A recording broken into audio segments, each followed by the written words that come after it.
Social media पर वज़ीर आला पंजाब और इदारों के खिलाफ मनफी प्रोपेगेंडा करने का ये मामला है। पीका एक्ट के तहत 3 थानों में मुकदमा दर्ज।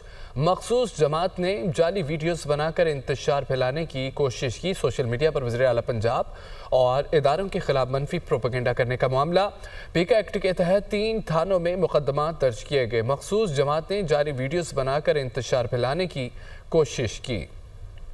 उधर कराची में ऑनलाइन एप्लीकेशन पर गेम खेलना नौजवान को महंगा पड़ गया। सरजानी टाउन से पुलिस ऑफिसर के भतीजे की शॉर्ट टर्म किडनैपिंग का मामला। मुलजमों ने यूनिवर्सिटी से तालिब इल्म को अगवा कर लिया, वीडियोस बनाकर रकम का मुतालबा किया। कराची में ऑनलाइन एप्लीकेशन पर गेम खेलना नौजवान को महंगा पड़ गया। उधर सरजानी टाउन से पुलिस ऑफिसर के भतीजे की शॉर्ट टर्म किडनैपिंग का मामला। मुलजमों ने यूनिवर्सिटी के तालिब इल्म को अगवा कर लिया, वीडियोस बनाकर रकम का मुतालबा भी किया। कराची में ये मामला पेश आया जहां ऑनलाइन एप्लीकेशन पर गेम खेलना नौजवान को महंगा पड़ गया। सरजानी टाउन से पुलिस ऑफिसर के भतीजे की शॉर्ट टर्म किडनैपिंग। मुलजमों ने यूनिवर्सिटी के तालिब इल्म को अगवा कर लिया, वीडियोस बनाकर रकम का मुतालबा किया। फ्रांस और जर्मनी का यूक्रेन की हमायत का ऐलान। हम यूक्रेन के साथ खड़े हैं। यूक्रेन में अमन मुस्तकिल बुनियादों पर होना चाहिए। जंग के खात्मे के लिए ट्रंप से बातचीत करेंगे। अमेरिका यूरोप की सलामती के खदशात को मद्देनजर रखे। यूरोप को अपनी दिफाई सलाहियतें बढ़ाने की ज़रूरत है। फ्रांसीसी सदर का ऐलान। ट्रंप का सदर ज़ेलेंस्की को डिक्टेटर कहना ख़तरनाक है। अमेरिकी सदर को किसी की तज़हीक नहीं करनी चाहिए। अमन सिर्फ यूरोप को शामिल करके ही हासिल हो सकता है।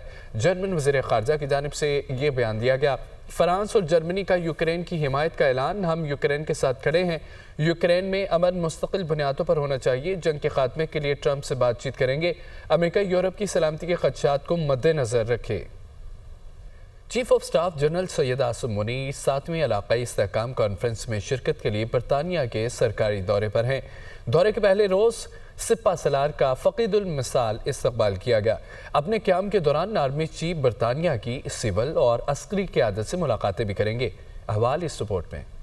Army chief general Syed Asim Munir का सरकारी दौरा बरतानिया। तारीखी royal hearts guards parade ground में गार्ड ऑफ ऑनर पेश। बरतानवी मिलिट्री बैंड ने पाकिस्तान का कौमी तराना भी बजाया। ISPR के मुताबिक army chief royal military academy Sandhurst में मुनक्किदा इलाकाई इस्तेहकाम कॉन्फ्रेंस से कलीदी खिताब करेंगे। सालाना मुनक्किद होने वाली कॉन्फ्रेंस पाकिस्तान और बरतानिया के दरमियान अस्करी सतह पर मुकालमे के लिए एक अहम प्लेटफॉर्म है। कॉन्फ्रेंस में दोनों ममालिक के पॉलिसी साज, सिविल और अस्करी क़यादत और थिंक टैंक्स के नुमाइंदगान शिरकत करते हैं। आर्मी चीफ अपने दौरे में बरतानवी फौज के अहम यूनिट्स का भी दौरा करेंगे, जिनमें लैंड वॉरफेयर सेंटर और फर्स्ट ट्रैक ब्रिगेड शामिल हैं। उन्हें बरतानवी फौज की जिद्दत की कोशिशों और ऑपरेशनल हिकमत अमली पर ब्रीफिंग दी जाएगी। सुप्रीम कोर्ट आईनी बेंच में ज़ेर समाअत फौजी अदालतों से मुतालिक केस में वकील लतीफ़ खोसा ने अपने दलाइल मुकम्मल कर लिए। लतीफ़ खोसा ने सेक्शन 2D को इस्लामी तालीमात के बरखिलाफ करार दे दिया। कहा कि पूरी कौम की नज़रें इस केस पर हैं। इस केस की वजह से सुप्रीम कोर्ट अंडर ट्रायल है। जस्टिस अमीरुद्दीन खान ने रिमार्क्स दिए।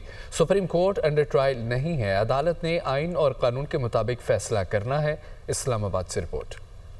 आईनी बेंच के रूबरू मिलिट्री कोर्ट्स में सिविलियंस के ट्रायल के खिलाफ अपीलों की समाअत। वकील लतीफ़ खोसा ने दलाइल मुकम्मल कर लिए। दौरान समाअत बैरिस्टर एतजाज एहसन ने एतराज करते हुए कहा, सलमान अकरम राजा ने जस्टिस मुनीब अख्तर के फैसले से इख्तिलाफ किया। मैंने उन्हें ऐसी कोई हिदायत नहीं की थी। जस्टिस मुनीब अख्तर के फैसले से मुकम्मल इत्तेफाक करता हूँ। सलमान अकरम राजा ने कहा, दलाइल अर्जम जुनैद की जानिब से दिए, उन पर कायम हूँ। सलमान अकरम राजा ने जस्टिस नईम अख्तर अगवान से मुकालमा करते हुए कहा, आपके रिमार्क्स को सुर्खियों में रखा गया। जस्टिस नईम अख्तर अगवान ने कहा, सोशल मीडिया ना देखा करें, हम भी नहीं देखते। सोशल मीडिया को देखकर ना असर लेना है, ना उससे मुतासिर होकर फैसले करने हैं। वकील लतीफ़ खोसा ने कहा कि पूरी कौम की नजरें इस केस पर हैं। इस केस की वजह से सुप्रीम कोर्ट अंडर ट्रायल है। जस्टिस अमीनुद्दीन खान ने रिमार्क्स दिए, सुप्रीम कोर्ट अंडर ट्रायल नहीं है। अदालत ने आइन और कानून के मुताबिक फैसला करना है। लतीफ़ खोसा ने कहा, अदालती फैसलों का तारीख फिर जायजा लेती है। जस्टिस अमीनुद्दीन खान ने कहा, सेक्शन 2D का आज़ादाना जायजा पेश करें। सेक्शन 2D का 9 मई पर इतलाक होता है या नहीं। लतीफ़ खोसा ने मौक़िफ़ इख्तियार किया।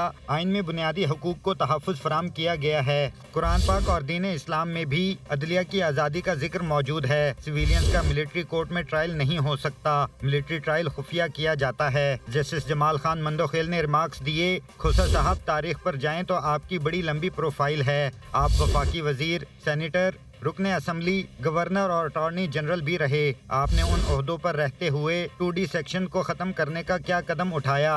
लतीफ खोसा ने कहा, आपके सामने है 26वीं तरमीम कैसे पास हुई। आप इसमें फैसला दें, हम फैसले पर अमल दरामद करवाएंगे। सिविलियन का ट्रायल खत्म करने पर अवाम आपके शदाई हो जाएंगे। लतीफ खोसा के दलाइल मुकम्मल होने पर बानी PTI के वकील उजैर भिंडारी ने दलाइल का आगाज करते हुए मौक़िफ़ अपनाया कि फौजी अदालतों में ट्रायल कलअदम करार देने के फैसले को मुकम्मल सपोर्ट करता हूँ। फौज एग्जेक्टिव का हिस्सा है, अदालती इख्तियार उसके पास नहीं। फौज आर्टिकल 245 के इख्तियार से बाहर नहीं निकल सकती।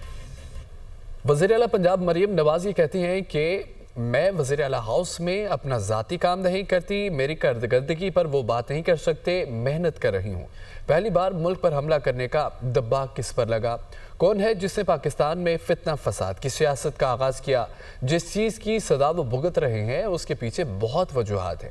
हमने देखा है कि रिश्वत और सिफारिश के बगैर कोई काम नहीं होता था। सियासत में इख्तिलाफात हो सकते हैं, तहजीब के दायरे में रहते हुए हम तलबा को लैपटॉप दे रहे हैं कि ये पेट्रोल बम और किलो वाले डंडे दे रहे हैं, जिससे मुल्क को नुकसान पहुँचाया, उसे कभी मुआफ़ नहीं करूँगी। इलेक्ट्रिक बस सर्विस की इब्तदाई तकरीब से खिताब करते हुए उनका मज़ीद ये कहना था कि जिद्दत व तरक्की सिर्फ नून लीग के दौर में आई, बाकी अदबार में सिर्फ फसाद चला। मैंने एक प्रोजेक्ट भी वज़ीर आज़म शहबाज शरीफ से नहीं मांगा, मुझसे ज़्यादा दीगर सूबे तरक्याती प्रोग्राम्स का शेयर ले जाते हैं। चीफ मिनिस्टर हाउस में बैठ के अपना जाती कारोबार नहीं करती जैसे चीफ मिनिस्टर्स करते रहे। आज भी मेरी कारकर्दगी पे बात नहीं कर सकते क्योंकि अल्लाह के फजलो करम से मैं मेहनत कर रही हूँ। पहली बार जो मुल्क पे हमला करने का जो धब्बा है ना, वो भी किस पे लगा? कौन है जिसने पाकिस्तान में पहली मर्तबा फितना फसाद की सियासत का आगाज किया? आज जिस चीज की वो सजा भुगत रहे हैं ना, उसके पीछे इतने ज़्यादा वजूहात हैं। हमने देखे हैं कि रिश्वत के बगैर कोई काम नहीं होता था, सिफारिश के बगैर कोई अपॉइंटमेंट नहीं होती थी, कोई ट्रांसफ़र नहीं होती थी। आप क्या इख्तलाफ सियासी एक दूसरे से हो सकता है, उसको सियासत में एक तहजीब के दायरे में रह के बातचीत हो सकती है। हम क्या दे रहे हैं नौजवानों को? हम उनके हाथ में लैपटॉप्स दे रहे हैं, और ये क्या दे रहे हैं? Petrol bombs. ये क्या दे रहे हैं? किलो वाले डंडे के मारो और सर फाड़ दो। मेरे मुल्क को जिसने नुकसान पहुंचाया उसको मैं कभी माफ़ नहीं करूँगी। अगर मॉडर्नाइजेशन पाकिस्तान में आई है तो वो नवाज शरीफ के दौर में आई है, मुस्लिम लीग नून के दौर में आई है। अदरवाइज तो यहाँ पर दंगा फसाद चलता रहा है। मैंने एक भी प्रोजेक्ट शहबाज शरीफ साहब से नहीं मांगा। सारे सूबे उनसे कर रहे होते हैं कि हमें इतने पैसे दे दें, हमें इतने पैसे दे दें, हमें ये प्रोजेक्ट दे दें, हमें वो प्रोजेक्ट दे दें। मैंने उनसे कभी कुछ नहीं मांगा। मेरी कोशिश ये है कि मैं अपने जो इंडिजिनस पंजाब के रिसोर्सेज हैं, मैं उसको बढ़ाऊँ।